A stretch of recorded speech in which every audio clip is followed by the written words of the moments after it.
प्यारे विद्यार्थियों, आज हम रस का दूसरा भाग पढ़ेंगे। जैसा कि रस के बारे में हमारे आचार्यों ने बताया है कि रस काव्य की आत्मा है। रस का तात्पर्य है आनंद की अनुभूति से, या सीधे तौर पर कह सकते हैं कि रस आनंद ही है। जब हम कोई कविता पढ़ते हैं, कोई रचना पढ़ते हैं, तो उसके पढ़ने के साथ साथ जो हमारे भीतर आनंद का संचार होता है, आनंद की उत्पत्ति होती है, सुख मिलता है, उसी को हम कहते हैं रस। यहाँ हम दो रस के बारे में पढ़ेंगे। जैसा कि पहले हमने आपको पढ़ाया है, उसमें से जो दूसरा हिस्सा है, हम यहाँ अद्भुत रस और श्रृंगार रस के बारे में पढ़ेंगे। अद्भुत से तात्पर्य है आश्चर्यजनक घटनाएं, आश्चर्य की उत्पत्ति होना, आश्चर्य की अभिव्यंजना। और श्रृंगार का तात्पर्य है प्रेम से, जहाँ प्रेम की उत्पत्ति होती है, जहाँ कोई प्रेमी अपने प्रिय से जब मिलता है तो उसके अंदर प्रेम का संचार होने लगता है। इसी भाव को यहाँ अभिव्यक्त किया गया है श्रृंगार रस के माध्यम से। तो आगे हम देखेंगे कि ये दोनों रस किस तरह से उदाहरण के द्वारा हम समझेंगे। आप अपने पुस्तक की पृष्ठ संख्या 22 को खोलें, उसमें हम इस दोनों रसों के बारे में पढ़ेंगे। प्यारे विद्यार्थियों, आज हम रस का अगला भाग पढ़ेंगे। इसमें हम अद्भुत रस और श्रृंगार रस के बारे में जानेंगे। रस के बारे में तो जैसे आपको पता ही होगा कि आप सब पिछली कक्षाओं में रस को समझे हैं, पढ़े हैं, जाने हैं। फिर भी मैं आपको बता दूं कि रस आनंद प्राप्ति को कहते हैं, या रस का दूसरा स्वरूप है आनंद। जब किसी कविता में कवि अपने भावों की अभिव्यक्ति करता है और उससे जो हमें अनुभूति होती है, जो हमें आनंद की प्राप्ति होती है, उसको हम रस कहते हैं। या रस का स्वाद पाना, रसास्वादन। तो हम पढ़ेंगे अद्भुत रस के बारे में। अद्भुत रस में जहां किसी के अलौकिक क्रियाकलाप, अद्भुत आश्चर्यजनक वस्तुओं को देखकर हृदय में विस्मय अथवा आश्चर्य का भाव जागृत होता है, वहां अद्भुत रस की व्यंजना होती है। आपके पुस्तक में आप देखेंगे तो यह पेज नंबर 22 पर आपको समझाया गया है। पेज नंबर 22, पृष्ठ संख्या 22। फिर से देखें।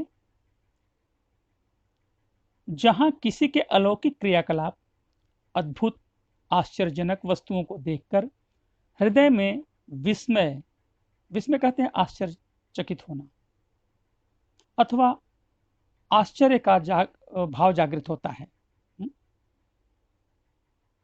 वहां अद्भुत रस की व्यंजना होती है। उदाहरण, एक अचंभा देखा रे भाई, ठाढ़ा सिंह चरावे गाई, पहले पूत पाछे माई, चेला के गुरु लागे पाई। यहां पर आश्चर्य की व्यंजना कवि कह रहा है कि मैंने एक आश्चर्य देखा है। भाइयों सुनो, कि शेर गाय चरा रहा है।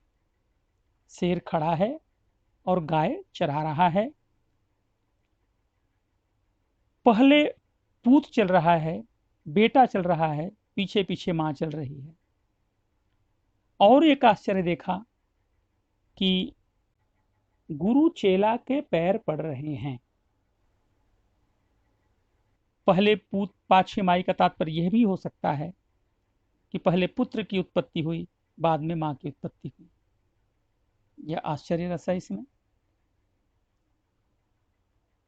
बिनु पग चले, दूसरा उदाहरण देखिए, बिनु पग चले सुने बिनु काना, कर बिनु कर्म करे विधि नाना, आनन रहित सकल रस भोगी, बिनु वाणी बक्ता बड़ जोगी। यहां कह रहे हैं कि ईश्वर की कृपा जिस पर हो जाए, अद्भुत बात कह रहे हैं कि जो ईश्वर को प्राप्त कर लेता है, ईश्वर की कृपा जिस पर हो जाती है, तो बिनु पग चलें, जिनके पास पैर नहीं हैं वो भी चलने लगते हैं। सुने बिनु काना, जिनके पास कान नहीं है वो सुनने लगते हैं। और कर बिनु कर्म करे विधि नाना, हाथ नहीं है फिर अनेक अनेक कार्य वो कर रहे हैं ईश्वर की कृपा से। आनन रहित सकल रस भोगी, मुख नहीं है लेकिन संसार के सारे रसों का भोग कर रहे हैं, सबका स्वाद ले रहे हैं बिना मुख के। और बिनु वाणी बक्ता बड़ जोगी, बोल सकते नहीं लेकिन वक्ता बने हैं। ये योग के माध्यम से और ईश्वर की कृपा से संभव है। इसमें भी आश्चर्य और अद्भुत बात कही गई है। तो अब हम पढ़ते हैं श्रृंगार रस के बारे में। जहां नायक और नायिका अथवा स्त्री पुरुष की प्रेम पूर्ण चेष्टाओं क्रियाकलापों का श्रृंगारिक वर्णन हो, वहां श्रृंगार रस की व्यंजना होती है। यहां पर नायक और नायिका की बात कही गई है। नायक नायिका या स्त्री या पुरुष, नायक नायिका से प्रेमी और प्रेमिका को भी हम समझ सकते हैं। इसमें प्रेम पूर्ण चेष्टाओं का वर्णन किया गया है कि वो प्रेम किस तरह से करते हैं, उनके प्रेम का स्वरूप क्या है, और प्रेम को प्रकट करने के लिए किस तरह के क्रियाकलाप वो कर रहे हैं। इसमें श्रृंगार का सुंदर वर्णन किया गया है। श्रृंगारिक रस की व्यंजना किस तरह से इसमें हो रही है, उदाहरण आप देखें। राम के रूप निहारत जानकी, कंकन के नग की परछाई, याते सब सुधि भूल गई, करटे की रही पलटारत नाही। यहाँ राम और सीता के बारे में ये बात बताई गई है कि राम के रूप निहारत जानकी, सीता जी, जानकी सीता जी राम के रूप को निहार रही हैं, देख रही हैं। कहाँ देख रही हैं? कंगन के नग की परछाई। उन्होंने जो कंगन पहना हुआ है, उस कंगन में जो नग जड़ा हुआ है, उस कंगन में जो नग जड़ा हुआ है, जो शीशे की आकृति है, हाँ, उसमें उनकी छाया दिख रही है। राम की छाया सीता जी अपने कंगन में जड़े हुए जो नग हैं, जो पारदर्शी, जैसे हीरा पन्ना मोती माणिक, इनमें मोती और पन्ना, हीरा, इनमें परछाई दिखती है। याते सबय सुधि भूल गई, और जब देखने लगे तो उन्हें ध्यान ही नहीं रहा कि वो कहाँ हैं। बस अपने हाथ को, कंगन को टेक के निगाहें उस पर लगाए हुए हैं और पल के झुक नहीं रही हैं, और राम के दिव्य स्वरूप का वो दर्शन कर रही हैं। दूसरे उदाहरण में, कहत नटत रीझत खिझत, मिलत खिलत लजियात, भरे भवन में करत हैं नैननु ही सो बात। यहां भी प्रेमी और प्रेमिका की बात है। प्रेमी प्रेमिका ऐसे हैं, ये नवविवाहित युगल दंपत्ति भी हो सकते हैं, जिनके रिश्ते अभी नए नए बनने वाले होते हैं, या विवाह के बाद भी 1-2 साल हुआ रहता है। तो बड़े बुजुर्ग घर में रहते हैं और उनके सामने खुल करके वो बातें करने की स्थिति पहले नहीं थी।